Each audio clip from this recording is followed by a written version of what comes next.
રાજ્યમાં શિક્ષણ સેવા વર્ગ 1 ની 33 જગ્યા ખાલી, વર્ગ 2 ની 440 જગ્યા ખાલી, વર્ગ 1 ની મંજૂર જગ્યા 140, જ્યારે વર્ગ 2 ની 982 જગ્યા। 1 ડિસેમ્બરની સ્થિતિએ ધારાસભ્ય જિગ્નેશ મેવાણીના સવાલ પર ગૃહમાં સરકારે જવાબ આપ્યો।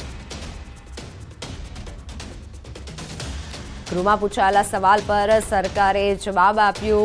वर्ग 2 ની 440 જગ્યા ખાલી પડી છે, વર્ગ 1 ની મંજૂર જગ્યા 140 છે, જ્યારે વર્ગ 2 ની 192। રાજ્યમાં શિક્ષણ સેવા વર્ગ 1 ની 33 જગ્યા ખાલી પડી છે। તો વિધાનસભામાં નકલી કચેરી મુદ્દે હોબાળો થયો। નકલી કચેરી મુદ્દે વિપક્ષના સવાલ, ધારાસભ્ય તુષાર ચૌધરીએ સવાલ ઉઠાવ્યા। સવાલ સામે શિક્ષણ મંત્રીએ જવાબ આપ્યા। 5ની ધરપકડ કરાઈ છે, તપાસ હાલ ચાલુ છે તેવું શિક્ષણ મંત્રીએ કીધું। ગૃહમાં હોબાળા બાદ વિપક્ષના ધારાસભ્યએ વોકઆઉટ કર્યું। સીધા દ્રશ્યો આપ ગાંધીનગરથી નિહાળી રહ્યા છો કે જ્યાં ગૃહમાં હોબાળા બાદ વિપક્ષના સભ્યોએ વોકઆઉટ કરી લીધું છે। હોબાળા બાદ તમામ વિપક્ષના સભ્યોએ વોકઆઉટ કર્યું છે। વિધાનસભામાં નકલી કચેરી મુદ્દે હોબાળો થયો। હોબાળા બાદ તમામ સભ્યોએ વોકઆઉટ કર્યું છે।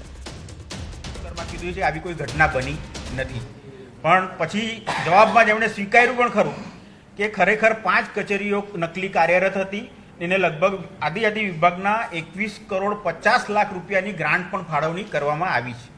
અને આ જે કચેરીઓ હતી એ કાર્યપાલક ઇજનેર સિંચાઈ પ્રોજેક્ટ ડિવિઝન બોડેલી, નાયબ કાર્યપાલક ઇજનેર સબ ડિવિઝન 10 ગુજરાત રાજ્ય પાણી પુરવઠા બોર્ડ, નાયબ કાર્યપાલક ઇજનેર સબ ડિવિઝન ગુજરાત રાજ્ય સિંચાઈ પાણી પુરવઠા અને કેનાલ વિભાગ, કાર્યપાલક ઇજનેર સિંચાઈ યોજના વિભાગ નંબર 2 અને નાયબ કાર્યપાલક ઇજનેર સિંચાઈ યોજના પેટા વિભાગ 10 આવી 5 નકલી કચેરીઓ 2017થી કાર્યરત હતી।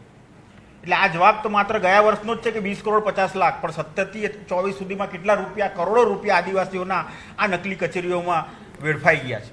અને પહેલો મારો પ્રશ્ન વિધાનસભામાં એ જ હતો કે નકલી ક્યારે સફળ થાય કે અસલીનો સાથ સહકાર હોય તો અસલી જે છે તો અસલીમાં કોણ એમને સાથ સહકાર આપી શકે?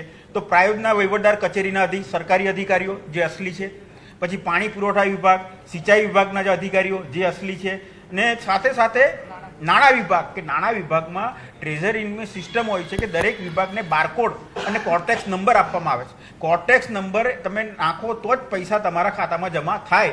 તે કોર્ટેક્સ નંબર આ નકલી કચેરીઓના અધિકારીઓ પાસે કેવી રીતે આવ્યો? તો એનો પણ સરકારે કોઈ જવાબ આપ્યો નથી, અને સરકાર કઈ દિશામાં આગળ વધી રહી છે એ કોઈ સ્પષ્ટ નથી। અને આદિવાસીઓના નાણાંનો આવી રીતે દુરુપયોગ થઈને આદિવાસીઓ સહાયથી પણ વંચિત રહ્યા છે, શિક્ષણથી પણ વંચિત રહ્યા છે, અને આદિવાસીઓ પછાતને પછાત રાખવાનું કાવતરું જ્યારે ભારતીય જનતા પાર્ટીની સરકાર કરી રહી હોય। તો સમાચારોમાં હાલ બસ આટલું જ। રજા આપશો। નમસ્કાર।